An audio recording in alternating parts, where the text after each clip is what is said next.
know you, they love you. You are the fashionista, the go-to home decor expert. She's B-roll Ann, and she's also unapologetically Ann. Welcome to that. to the podcast. How do you feel about being on the podcast? I'm excited. Yeah. We've had fun this week. We've had a great time this week. Great weather. We got to see the ocean. Surprisingly. We went shopping.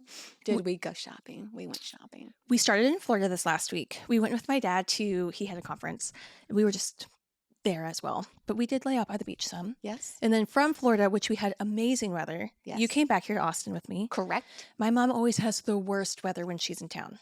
Like monsooning, hailing. Okay, that did happen last night. But besides last night, it's been beautiful. We've had great Austin weather. Austin redeemed itself. Thank goodness. It needed to. It was either sprinkling, and if you have hair like mine, it's not good. Which it kind of looks amazing today. Well, thank you. Yeah. I mean, it's the favor of the Lord was upon us this morning when we woke up. And she hasn't tried to fix her hair 18 times since we walked in. I know Olivia said she doesn't blow dry her hair. I will do mine 2 or 3 times a day. She ain't lying. I ain't lying. And you wear the curlers. Yes. And then what products Velcro. are you using right now on the hair? Olaplex, number something that I didn't know that. is a you leave-in. Okay. And then I use Guts. Okay. And however, I might try something new just for a little bit of lift. But what is your tried and true, you have used for 30 years product? Oh, Paul Mitchell Freeze and Dry. It is a wet hairspray. Yes. I wanted to say shampoo. It is a wet hairspray that they use for updos. No aerosols work on my hair.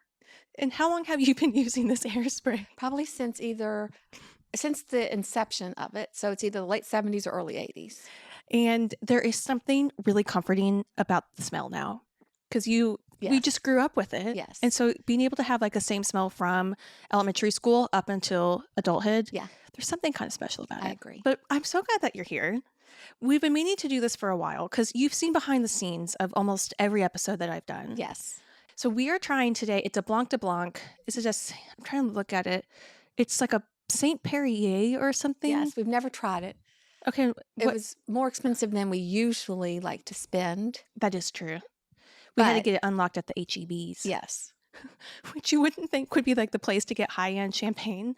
But they had a pretty decent selection. Yes. They had Veuve, which is what we usually go for. Right. So we're doing something a little different today. Yes. Would you get this one again? I would not. Okay.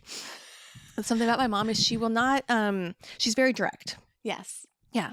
It has a little bit of a buttery taste, and I don't like Chardonnay, even though it is a Blanc de Blanc. I like a sweeter. See, I actually like this I for thought that you reason. would, yes. It's a little bit less harsh alcohol-y. It does not, it is very much less harsh alcohol-y. So I kind of like this. I see that too. But you and Allison have a little bit more of similar taste in that. Yes. Well, today we have many things to talk about. Yeah. I did open it up on Instagram if anybody had questions for you. Yes. And we did get some. Mm-hmm. What I want to talk about first is why you've kind of coined the term unapologetically Ann. Because when I think of somebody that is uniquely themselves, I do think of you. Well, thank you. You're welcome. I appreciate that. And I think that that is something that we can all take a chapter out of your book about, is how to be unapologetically ourselves. Yes. So what does that mean to you? To me, it means being true to yourself. Oddly enough, when I was in middle school, we had a middle school that was actually junior high school. And it was an outdoor school. It was kind of like a California school. All the classrooms were outdoors. And this was in Fredericksburg, Virginia. Yes. And I decided I was going to take my books in my father's briefcase. Now, how much? What was I thinking? I didn't care. I thought it was cool. I liked it. And I just that's what I liked. That's what I was going to do. So unapologetically Ann is being true to myself. Mm-hmm. And if that means carrying a briefcase in junior high school, and then I would go to cheerleading practice and then gymnastics practice, and I would cheer. I'd come home and I'd start the day over. The briefcase, like we all need our own version of our briefcase story. Yes. And I think what is so interesting about that is it's so unique. Like it's not like you saw it somewhere. It's not like you saw it on Pinterest or in Southern Living. You just thought that this was a cool way and it looked cool. Right. Another thing, I love it. 4th grade, we all got sleeping bags. Everyone got Flower Power or those Hang 10 Feet. I got an animal print sleeping bag, and I just was so happy with that sleeping bag. So 4th grade, I was loving animal print. She was loving cheetah before it was an actual trend. Correct. So earlier in this, I guess last season, if I want to call it that, I had Cherie Kilchrist, I think is how you say her last name. I should probably know that since she was a guest on the podcast. And she is a fashion stylist to the stars. Yes. And what did you say while I was recording? You should have been my daughter. So Cherie loves fashion and obviously animal print. Yes. But she was so different and unique with what her style was too. Yes. Now, for me, growing up, You never liked to shop. I didn't like, and I think that surprises people when I actually think that most people don't believe me when I tell them that. Oh, no, you did not like to shop. No. And if we would go to a mall, my mother would have to come along and just walk you up and down the escalator the whole time while we shopped. I hate changing. There are a few things in life that I hate more than changing clothes. Or buttons and collars. I'm very particular. Very particular. And I remember every year I would want to take you bathing suit shopping, and you wouldn't go. And back then, you could not return bathing suits. That makes sense. That does seem like a sanitation thing. Yeah. So I gave you the opportunity to either go and get a bathing suit or to wear last year's that were worn out, faded, and had holes in them. And what did you choose? Absolutely. If I could do anything to avoid shopping, I would. So I wore last year's too small bathing suits. Yes. There's two things going on there. One, it does show that from a young age, I hate shopping. I hate changing clothes. Yes. I do hate buttons and collars. The second thing, though, is from a parenting perspective, Yes. you gave me two options and you didn't make me choose one or the other, but there was no wiggle room that if I didn't want to go shopping, that I was still getting a new bathing suit. No. Because you were going to stay within budget of what you needed to. Right. I to do wasn't for going to that buy a season. bathing suit and pay money for something you weren't going to wear. Absolutely. I had boundaries. We were talking to my aunt last night on the phone. So my mom and I are in Austin, and then my aunt is back in Virginia. But my aunt still to this day tells the story of when we were in Chicago. Oh, yes. And where were we? We were at Marshall Field's department store. It was beautiful. We were in the shoe department. Are they still in business? I think so, in Chicago. Okay. And we went to visit her. I was really close with my sister, and I had a sinus infection and pneumonia, and I was not going to go. I don't think I knew this part of the story. So this is the reason, because I was very particular about how I would let the girls behave in public. You were, yes. Like you were going to behave, and there was just nothing getting around that. Yeah. And Beth said she knew I was sick. My sister's name's Beth. When she saw Elizabeth on the pink leather ottoman with her long braids flying across the floor underneath the shoes, going back and forth while Allison was looking at shoes to buy. But I went like under the display. Yes. And I didn't stop you. That's how sick I was. One of my proudest moments. But I had to entertain myself, as I do remember you guys could shop till you drop. Yes. And that's still the case for you and for Allison. Yes.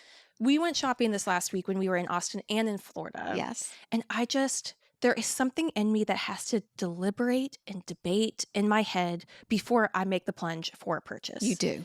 Even if it's a gift from somebody else, say, from Mama. you, gifting me something. Yes. I have to deliberate until it's almost not fun. Well, but I think for you're trying to be a good steward of your money or our money. I am always trying to steward money well. Yeah. Yes. And I think that's where that comes in. I remember, Thank you. Do you remember the first purse you bought that was designer purse? We were at Nordstrom. This had to have been post-college because I think I was making good money. Yes. Like I had Yeah, it was first post-college. I had a big girl job. I was making some good money and I was still working near the Pentagon. Yes, but living as if I wasn't. And so my mom said, you need a nice purse. And it was true. Nice handbag. I needed a nice handbag even to go into work with. And so I got the purse, handed her I think it was just my debit card at the counter in the nice Tyson's DC Nordstrom. I burst into tears. And my tears are not gentle, demure. Oh, they're cute. Big alligator. Like they are big tears that kind of like they project. Fly out. Yes, they project. But there is a trajectory underneath of my tears. Yes. So I'm in the middle of Nordstrom purchasing a purse, knowing that like I probably should because it was time to be a big girl and get a nice purse. Weeping, just tears flying. You were so embarrassed. And the girl at the counter was really nice. And she did say, you can take this back if you need to. She did. I have that purse to this day. Oh, you did? I never gave it away. Oh, And I good. never threw it out. Well, that's a memento. It's something. I've Yes. come a long way. You've come a long way. But there is an element of it's okay to spend money when you have it. Yeah. And it's okay to spend money on yourself when you have it. Yes. But I couldn't think of a thought process further from you than that thought process of me having money and not wanting to spend it. Right. Those are our thoughts on shopping. Yes. But you got some bling going on your ears. Yeah. Shout out to Eli at the Austin, Texas Chanel, I was having a hard time making a decision. which is unlike you. I think I wasn't seeing exactly what I wanted. Like when I see something, I know it, I buy it. Yeah. Or I'll even go home and think about it and go back. Yes. You are pretty decisive when it comes to stuff. Mm-hmm. But I also think that you're decisive in your personal life as well. And I'll say because I think you have a really strong sense of discernment. That is my gift. Discernment. You have a really good gift of discernment. And you can evaluate and view a situation differently than most. Yes. And most of the time that's a good thing. Yes. And most of the time it's a bad thing for the people around you if they do have bad intentions. Correct. Do you think that's a gift that you always had naturally, or do you think that's a gift that you have had to continue to work on over the years? I think it's a gift I've always had naturally. Mm-hmm. I was in a situation when I was probably my freshman year of college, I was working. And I was pretty sheltered growing up. We were all just good friends. And I was working as a patio waitress, but I had to go underneath the patio in the back of the place where I was working to get mustards. And a man followed me in there and said something very inappropriate. And in that moment, I knew I either had to stop it or things were going to get bad. And I remember looking at him saying, "Don't you ever speak to me like that again and get out of my way." And I pushed him aside and then I got him fired. I told on him. But I think if I had shown any fear, that would have resulted in a bad situation. You and I were talking about this, but what I think is so important about that is women do have a strong gut and intuition. Yes. And I think sometimes when women hear that gut or intuition when it comes to being in a situation where they feel unsafe, they will not listen to it. Right. Because they don't want to make other people around them feel uncomfortable. Correct. So they won't leave a situation if a man is saying something uncomfortable because they almost talk themselves out of it because they don't trust that what they are experiencing in the moment is actually what's happening. Right. And I think if anybody can impart something from you after being around you, it is to listen to, especially that woman's gut and intuition and instinct on that. I just think that women would be safer if they were putting that into their own, that was their filter versus thinking, oh, I don't want to make this other person uncomfortable by leaving or saying something. Right. Now, you always listen to your intuition because it's going to be right. God gave us a gift, especially women, and God gave mothers an intuition. Always listen to your mother's intuition. Mm-hmm. When you were little, you kept having ear infections. I did. And they wanted to put tubes in your ears. Mm-hmm. And I remember you'd gone for quite a while with no ear infections. And they were going to do the next day the surgery. So I called and said, she hasn't had any ear infections. Do you still think it's necessary to put the tubes in her ears? And the nurse goes, well, let me go ask the doctor. And the doctor came back and said, yes. And the nurse whispered to me, listen to your mother's intuition. I canceled the surgery. There was never another ear infection. And what did I say later that week or that month or whatever? What's that noise? Apparently my hearing came back. Yeah, your hearing came back. So yes, and especially in this day and age when you don't know people's motives or you don't. Also, no man needs to ask you for directions. There's no man that needs to come to a woman and ask for directions. That's a red flag, and you just tell him no. Yeah. And you know what? If it hurts her feelings, so be it.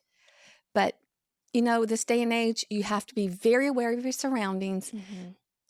For instance, and I know you don't want me to tell the story, I'm telling it anyway.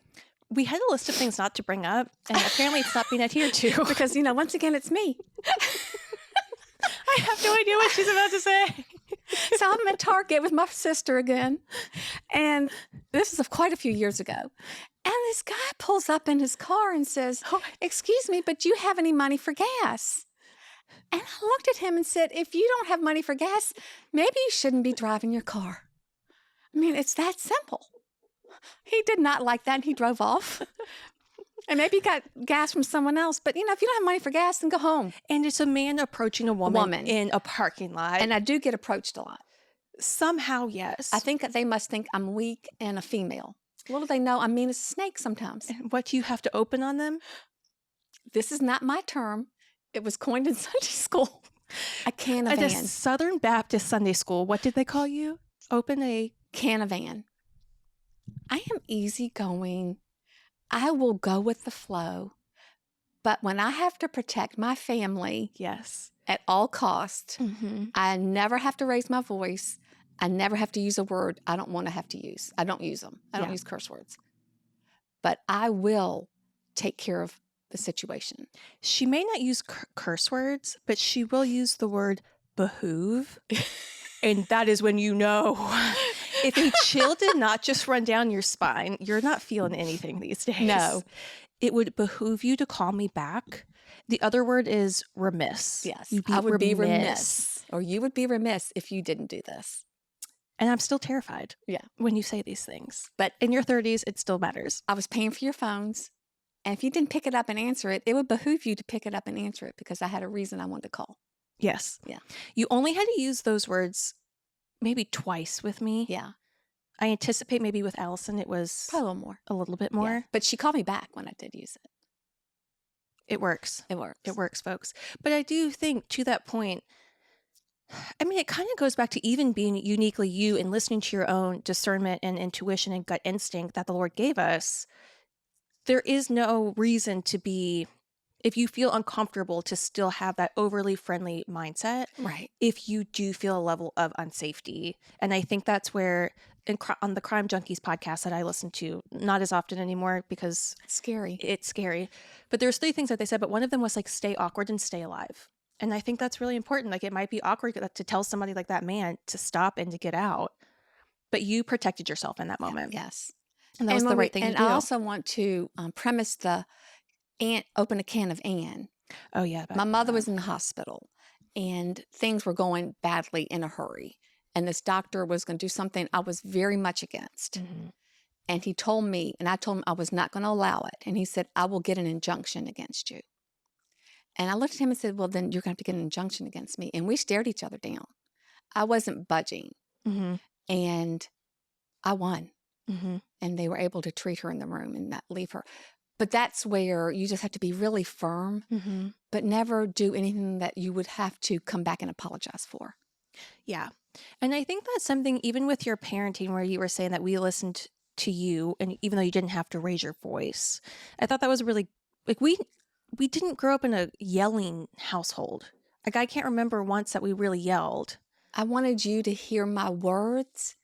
I did not want you to hear the decibel of my voice. And I think that's such good parenting advice. And I remember to this day, you would still, if you gave us a piece of insight or advice or guidance or correction, you got down on our level. Yes. And would tell us. Eye to eye. Mm-hmm. And we would talk about it.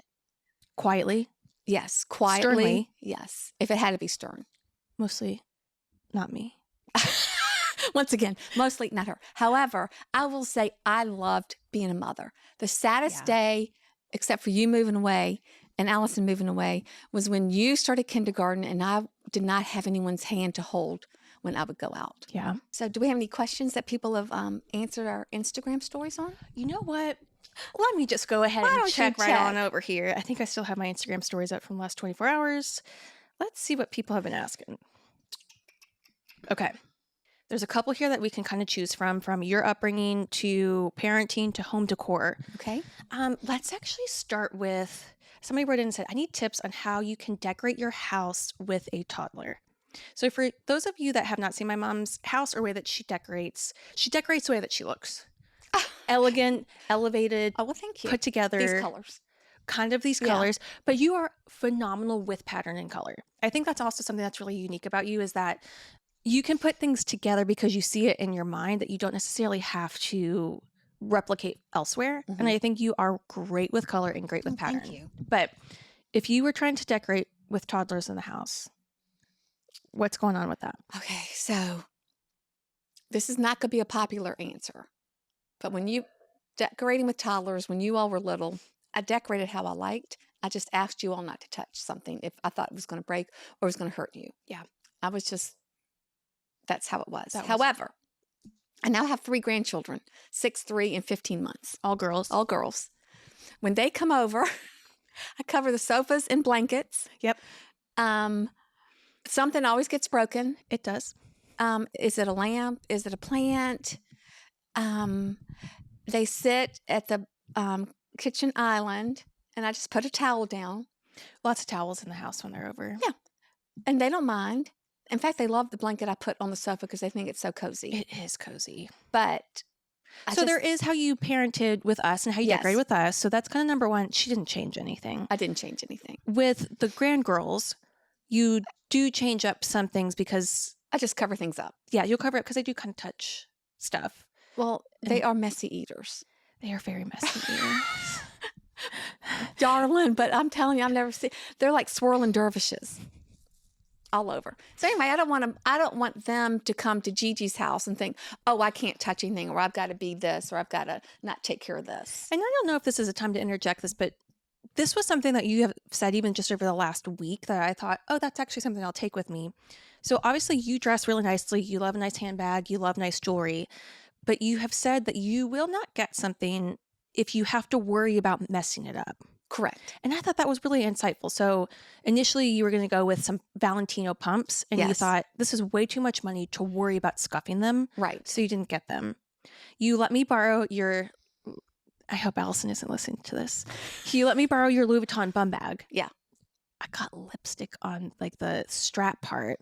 It was a canvas strap. Yes. And so I felt so badly. And you said, I'm not, like, this will come out with some Dawn dish soap, but you're not going to wear a purse worried that it's going to get messed up.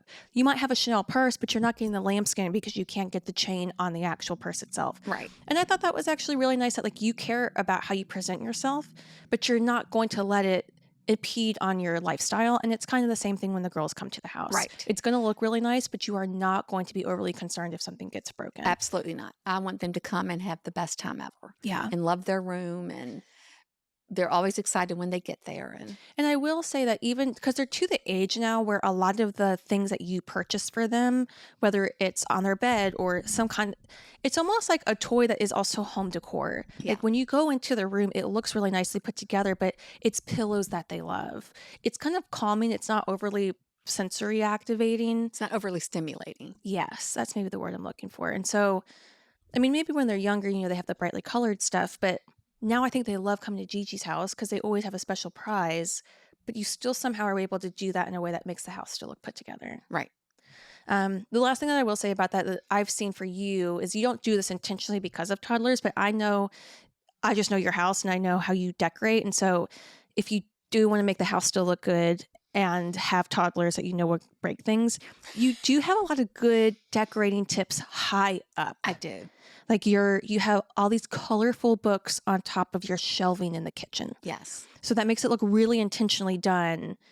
It's not, again, not because of toddlers, but toddlers aren't going to be able to get on top of the shelves. Right. Or we love a little lamp on the kitchen counter. Always. That makes it look really homey. A toddler is not going to be able to Right. knock that over. Mhm. So, And usually, to be fair, usually when things get broken, it's because my husband has picked them up and thrown them over his shoulder, it's true. and he's flipping them around. So a lamp's going to go down. He loves to flip them. He loves to flip them. Do a all lamp's men going do down. that? Like, do all men? I will say I buy extra candles, Okay. because they love taking the candles out of the candlesticks, and somehow they all get broken. So if you find a candlestick you love, I just buy them in multiples. That's so then good. after they leave, I just put new ones in. Okay. While they're there, I just keep in the broken ones. Okay. I did just check my phone for other questions. Yes. And somebody I don't know who it could be, asked, what's the thing with Donny Osmond? I feel like you also Okay. have to tell who Donny Osmond is because Okay. I'm not sure everybody listening knows. Donny Osmond was a huge singer from the 70s. And I was totally in love with him. And I have this best friend, Maitland. And I'm telling you, in fact, I called her yesterday. We may not see each other very often, but when I call her, it's like we've always been together. And so she would come over. This is back in the day when you'd have to wait for the song to come on the radio and have your tape recorder ready to tape it. So I'd tape the song and then I'd invite her over. And bless her heart, she did not love Donny Osmond. But she would come over and listen to him as long as I wanted her to. That's a good friend. However, maybe 5-10 years ago, I went to New York with some girlfriends from church. It's probably been 10 years. It probably has been. It has been 10 years. And he was in a play there. And so we got a picture of me standing. We didn't even go to the play. We got a picture of me standing next to Donny Osmond's like cutout. And the stage manager said, "Hey, did you know? He comes out of the side stage door over here." She did not know. I did not know. At around 9 o'clock every night. So we went to Junior's Cheesecake, got that, walked up. Donny Osmond came out. I think the man I told him my whole life story of how much I love Donny Osmond. Came up, came straight for me, and we talked a little bit and got a picture. And I called my friend Maitland. I said, "Maitland, I got to meet Donny Osmond finally." And she goes, "I cannot believe you got to meet him without me. All those years I had to listen to him, and I was not there with you." I mean, Donny Osmond is still a staple in our house. Yes. Very 70s. It kind of like the Jackson 5. Like He there was came- the that Austin was the same 5. time. It was same time frame, but it was 5 Jackson's. brothers. Uh-huh. I mean, I got you for Christmas a record player. Yes. And I went through different vinyl places in downtown Fredericksburg to try to find you Donny Osmond vinyl, Puppy Love, Yes. which I think you already had somewhere. Yes. I was still excited to give it to her. I didn't realize. But I'm going to have to show it on YouTube, the picture of you meeting Donny Osmond.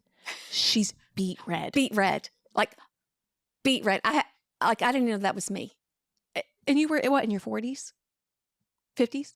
I'm at 50? Yeah. Yeah. 55 maybe at the most. That is like the true example of like girls are still going to be girls. Girls are still going to be girls. I didn't even know what to say. And what did you say to him? Okay, it was so embarrassing. I looked at him and said, "I invited you to my senior prom." And he said, "I didn't go, did I?" I said, "No, I didn't have your zip code." Like he would have gone.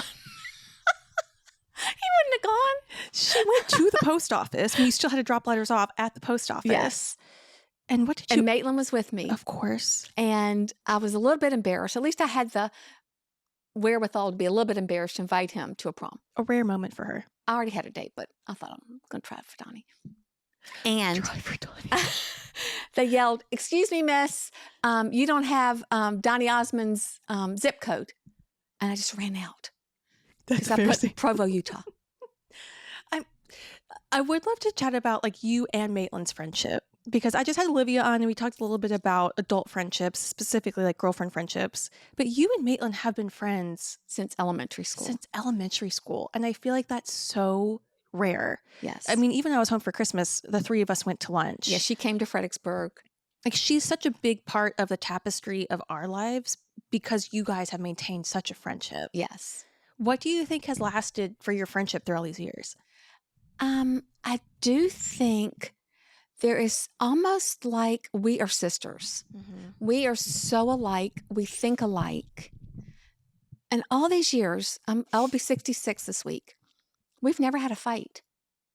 And we've always had each other's best interest.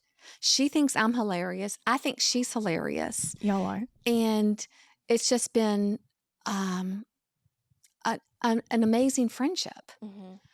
I've had You always had each other's best interests at we heart. always had each other's best interests at heart. She lived at the other end of the street from me, and then we would meet at the end of the street at the corner, and we would walk around the lake every night, and we talk about boys. Now, we didn't want to date boys at that point because we were too scared, but we would always want to talk about them. One of my favorite stories about y'all's sleepovers was listening to, what was the song? Roller coaster of love. Roller coaster. Of love. But in the middle of it, there's a scream. And Maitland and You I guys always listen to the thought song. someone had gotten stabbed on the roller coaster. And we'd start crying and we'd stare at each other like terrified someone had been stabbed on the roller coaster, because that's what you heard in the 70s And how did you listen to the song? While on the radio. Oh, but if you wanted to listen to it at a particular time. We would have had to have taped it on our tape recorder. Okay, so that's Donny Osmond. Yes. And Maitland. But while we're on that topic, I would like to talk a little bit about your Bible study girls too. Yes. You have been talking about loyalty with this same Bible study For 20 years? Yeah, you were in high school. And I think that's so rare to have these long-standing friendships. There's a core group. There's women have come and women have gone. My sister's the leader, but at her house. This has been going, we've been having this Bible study for 20 years. And these women are prayer warriors. We have gone through, I'm not, sorry, my eyes are watering. We have gone through our children growing up. We have gone through so much happiness. We've gone through the most awful tragedies. And the first thing we do is hit our knees and then we call our Bible study girls. And you can be sure when we call them, they're going to hit their knees. I mean, it is such a rich group of women that just really will intercede on your behalf when you can't. And I am so honored and privileged to have been a part of this because we have seen miracles and we've also seen tragedy. But we know on the other side, Christ is King. And I know that these women have been praying for me for so long. Yes. They've been praying for Allison for so long. And now the grand girls for so long. Yeah. And I love that you guys are each other's first call when you need Yes, something. we are. Um, There's a comfort in that. what do you think has been the glue of that group? A love for the Lord, knowing that He's always faithful, even in the hard times, even when you can't see it, even when you think you can't even take your breath the next day. He always shows up. And you know what else? He always shows up in a way that He lets each person individually know. It might be a meal. It may be flowers. It could be a text. It could be a phone call. It could be an email. It could be we get together and pray. But that's been our thread. Christ has been the golden thread through our Bible study. And something that you guys take, The tapestry of the golden thread. something that you guys take very seriously is no gossip. No gossip. Because it can be easy for women to get together and start gossiping. No. But that is not something that you guys even think about entertaining. No. It's like, I didn't even think to say that. Yeah. Because. But that's really unusual. And in prayer requests, they do not go outside the room of the Bible study. Yeah. We don't tell our husbands. We don't tell our friends. We don't tell our children. It's a very safe space. Yeah. And we know if there's been a prayer request that's been offered up, we take it seriously and we pray each other through it. Yeah. It's really special. I mean, when I create content and I'm thinking, who's it going out to? I'm thinking, it's Mom's Bible study group. It is. It's Or my women friends in from their 50s and 60s Yes. and sometimes 70s that are, but I love that. I do think that there is a hometown, small town feel when it comes to that. And I do think proximity breeds intimacy, and you guys are in close proximity from a location, and that has bred intimacy in y'all's friendship and relationship That's together. a beautiful way to put it, yes. Thank you. But I also have really good friends. I talked about Maitland, but there's 5 of us that still get together. And we don't live in the same town. Yeah. We don't even live in the same state. But we will try to get together at least once or twice a year. And when we're together, it's like we've never been apart. We do dance parties. We sing. We play all the 70s music. You hydrate with champagne. We hydrate with champagne. And, you know, I've just been so blessed with such rich friendships. Yeah. Which probably says that you're a really good friend. And they are too. Yeah. Yeah. You said something a second ago, which is very heavy, but there is also sort of a lighthearted element to Sorry, it. it was so heavy. No, I liked it. This is my area. Okay. But you said when life gets too hard to even take another breath. Yes. In my mind, the connection was also when you're out of capacity. And when I think out of capacity, I think for you, when you're out of capacity from a parenting perspective. The advice that you give to Allison and to me, when you parenting hack right here, if you are out of capacity from a parenting perspective and you have no other advice to give, because I have been giving it and giving it and giving it. Where do we go to next? Celebrity. We got to give celebrity advice, apparently. So then once I give celebrity advice, the girls know, oh, mom's out of capacity. She's out. She's done. She's given us all she can. She's gone to the celebrity. She's gone down the celebrity route. She's I always out. think about the Reese Witherspoon. I don't know if it was like a magazine article or Yes. something, and she said, "I was so overwhelmed or sad or grieving, she couldn't even get out of the car." Yes. And you told So us, I told y'all that. yeah, You still even remember it. Reese Witherspoon couldn't get out of the car some days. We do know. Alice and I call each other when mom's giving celebrity advice. We know we got to go elsewhere, so Alice and I are going to be calling each other because we know that that's the end for you. Yes, that's the end. Even when you give parenting advice to us, you have these funny sayings. Mhm. And I have actually written some down because they are, I don't know if y'all's moms also have like these just, they're very poignant, but also it makes you think for a second of like, what did she just say? And I have written some down because you've even said some over the last week. Yesterday, you said, in a pound, in for a penny. What does that mean? In for a pound, like you're all in. Okay. Yeah. Like if you're going in for a little bit, you're already all the way in. In for a pound, in for a penny. I might have written this down wrong. Chickens come home for roost. Come home to roost. Come home when to the chickens come home to roost. And what does that mean? Well, when things are going on, they're going to come back. Okay. Yeah. Like what goes The around chickens, comes around. yeah, kind what of goes thing? around comes around. Okay. Chickens come home to roost. You also said yesterday, we don't suffer fools gladly. No. What does that mean? People that are just ridiculous, we don't put up with them. Put it that way, ridiculous. I use the word ridiculous. And then is it Jean's aunt? Yes, Aunt Lou. So my uncle's aunt said, how's it go? You can let the birds fly around your head, but don't let them make a nest. And what does that mean? What I believe it means is you can have sin around you, but don't let it land on you. Leave in the comments if your parents also have those or if this is just an unapologetically Anne thing. Something else that I hope people find as funny as we do is what happened this last Christmas. My dad surprised my mom with a purse for Christmas. And she knew that there was a surprise gift coming. But sometimes my dad will go rogue. It's never good. And it is never good. Never good. Now, I did not know this until like a couple days before any of this was going on. My dad and my sister are more privy to everything happening than I was. My dad, when I say he purchased a purse for you, what I really mean is my sister went into New York City and got you a purse from the big Louis Vuitton, whatever that was, like not a pop-up, but they outdid the outside of the Louis Vuitton store. She left a work meeting to go get the purse. Everyone left with her. Secured it. Yes. Oh yeah, it was like a team outing. And then she had it at her house. My job was to get the purse from Philadelphia back to Virginia in the car where you and I would both be in, and then not only get it into the car, but also get it out of the car and hide it in the house. Okay, so I did not know anything about this. We went 5.5 hours to watch all of this, my 6-year-old granddaughter dance in the Nutcracker for 1.5 minutes.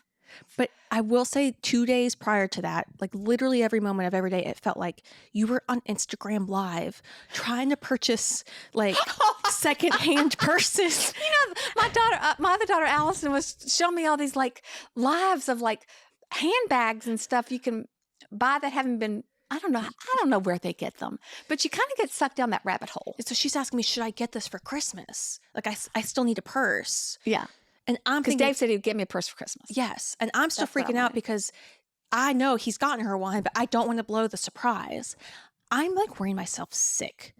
I have a stomach ache for 3 days. So then we go to Philadelphia. Allison's. Yes. We see worth a 5.5 hour trip to see her do 1.5 minutes of the Nutcracker. Yeah. Precious. So we are leaving the next day. And I said, we got to get our coats. Oh, Mom, I've got the coats. And she throws them in the back seat. Well, I go, but I don't know if you know this part of it. When you're brushing your teeth the morning we're getting ready to leave, I look at Alice and I say, it's time. And it's 8 degrees outside. It is freezing. So I take off my coat because I'm thinking there's nowhere to put, because the purse also came in a box that came in a bag. So Allison said, hide it in plain sight. So I put... Hide it in plain sight. Okay. She's not That having to doesn't be make sense. responsible for it, though. Right. So I get to the car. I put it in the back seat where you and I are getting into the car. In 8-degree weather, I put my coat on top of it. Yes. So that you wouldn't see it in the back seat. So then we get into the car, and it's pretty visible if you just like pick up the coat. Right. But I'm driving. Or did you drive home? I can't remember. I drove. You drove. It was literally right behind you. Okay. My stomach is still in knots. I'm taking this way too seriously. Yes. So then we get home, and Elizabeth has bought me this record player that I'm really excited about. So I go downstairs into the storage area, but I kind of wanted to look for my Donny Osmond album. So I go into Elizabeth's room because I'm thinking maybe I put the albums. I cannot remember I put the albums. Maybe I put them in the closet that's in her room because that closet isn't used very often because she's only home a couple times a year. I'm gonna this is giving me PTSD. I'm taking a sip of champagne. So I noticed that her sequined duster had fallen in the floor. I thought, oh, I better pick that up. So I go to pick it up, and I see a Louis Vuitton bag. I had hid the bag in my closet under my sparkly duster. So then I think, well, now what do I do? I'm not going to, my husband still doesn't know I know this. So I go downstairs, I'm looking for the albums, and Elizabeth comes down and starts talking to me. So I thought I would just test it out a little bit. I said, I just can't find the albums. I think I'm going to go up and look in your bedroom in the closet just to see if it's up there. I was just giving her a hard time because I thought this is kind of fun. And I turned around. She's gone. It's like Twilight. She's like in that movie Twilight when they're there one moment and gone the next. I mean, I didn't hear a thing, and she is gone. So I go upstairs. I cannot hide it anymore. I look at her, and I am laughing so hard. I have tears coming out of my eyes. I said, I saw it. I saw it. I'm so sorry. I ran upstairs to try to hide the purse again, and I threw it behind the pillows, and I pranced out of the room as if I was just walking down the hallway. And I nonchalantly. had a high-pitched voice. And so thankfully she like put me out of my misery of those couple minutes of trying to hide it. But we laughed so hard because I could have just said, don't go in my closet. The surprise is in my closet. Yeah. It didn't cross my mind to do that. And I wouldn't have looked. But when you said, after you already knew the purse was in the closet, I'm going to go check the closet. That was really mean of me. I panicked. I did not know you had a stomach ache for days. I am not the girl to keep a secret. And I didn't know Allison had gotten it. I also thought I was the girl to stay calm, cool, and collected. No. If y'all need me to lie or keep a secret, I'm not the girl for it. She's not the girl. She's not. I crumbled. Yeah. But you got the purse. Dave still doesn't know that you knew. Dave still doesn't know. Hopefully he won't doesn't listen know to this what podcast. a podcast is, so he won't listen to it. Yes. But I'm going to pull up another question. Okay. Back to Instagram.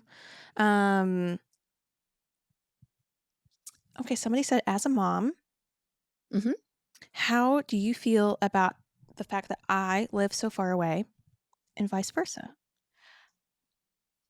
So, as a mom, you raise your children to grow up and become individuals and to forge their own path and do what they love. Little do you know, it's the worst moment of your life. You're so proud of them, and then all of a sudden, they're not there. Like, they're not coming back for like every holiday like they did at college. Nashville was okay. It was an hour flight from Richmond, which is an hour from me. Austin is too far away. That's the bottom line. Austin is lovely. It's Texas. It's not easy to get to. You can only really get here by Southwest. And I don't like that cattle call. It makes me nervous. But I don't like it. Bottom line, I don't even like Allison, who's 4 hours away. Yes. Did you want to say anything about that? Did you want to add to that or take away? So I lived in Nashville for 6 years, and when living in Austin, I always thought I would be here for only 2 years. Yes.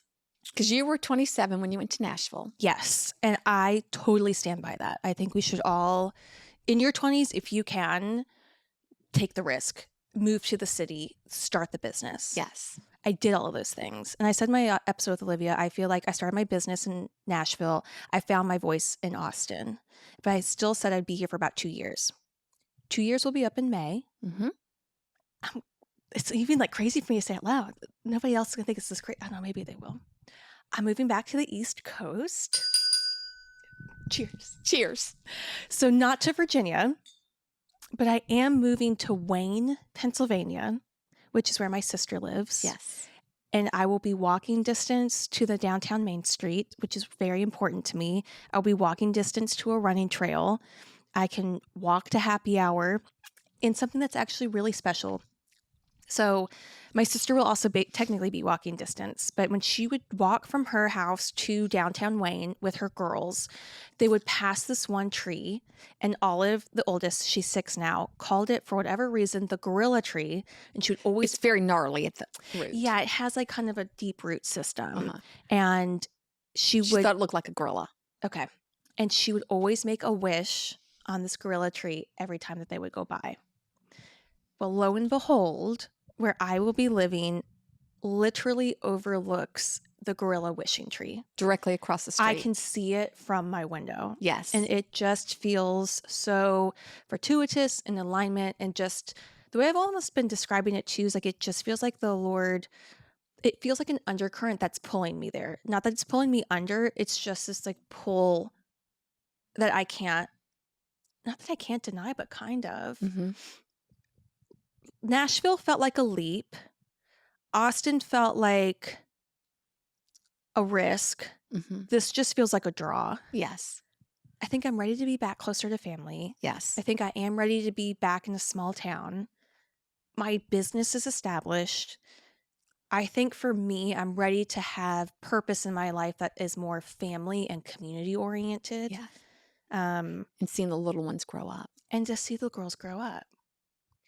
So I'm getting this place sight unseen. You heard it here first. My sister went in, FaceTime me while we were in Florida. This all happened very quickly. In a week. The apartment condo went on the market At midnight, and you... got it by 9 a.m. the next morning. Yes. Like it just happened. And that's not like you. Deliberating the purse, crying. You can make a quick decision. Yes. I'm the deliberator. But this just... After I made the decision, I think I felt the peace about it. Yeah. It was almost the hallway between one door closing and the next one opening. It's that hallway period that in transition that feels really unsettling. But once you make that decision, I've always said there's peace on the other side of obedience. And this just kind of feels like that too. So to your heart, you always said you brought us up and raised us well enough that we made it out in the real world and moved Yes. away from you. However, I do think there is a time and place for people to come back. And so she'll only That's be me. 4 hours from me, Walking distance from Allison. an hour and 15-minute train ride to New York City. That's another large part of it. There is something that feels important about being close to that city right now. Yes. Being close to New York. And I don't know why. Like, I already have a couple connections that we made in Florida and some other people that I know out there. Yeah, in New York, right? Right. Yeah. In New York. And it just feels, I don't know. I don't know why I feel like that. But I felt that way about Nashville, and I felt that way about Austin. And talk about a gut or intuition instinct on that. Like, Now the you'll be back Lord on has the not East led me Coast. astray Yeah. in that quite yet. And Yes. this feels like how it has previously when I've moved. And maybe that's actually what I'll talk about in my solo episode for this Napkin Notes Mhm. drop. People ask me a lot of times, like, how do I know when it's time to move on? Right. And I think there are certain signs and indicators and feelings and God nudges that come along that you know Yeah. it's time. Yeah. So, and that feels like a great way to wrap it up. And Cheers to that. How can everybody find you on the Instagrams? They don't need to. It is Ann Evans. 3,900 is what they gave me. We're going to update that for you. Okay, thank you. And maybe there is a brand situation coming for you. You have too much aesthetic, beauty, eye, taste for it to not be shared. Okay. I feel like I have a leg up because you are my mother and I just have seen you and watched you live life. We all need to like soak up the goodness. I love that. Be prepared for what's next. It's coming. Okay? Cheers. Cheers. Do you want to also ring the bell one more time? Cheers.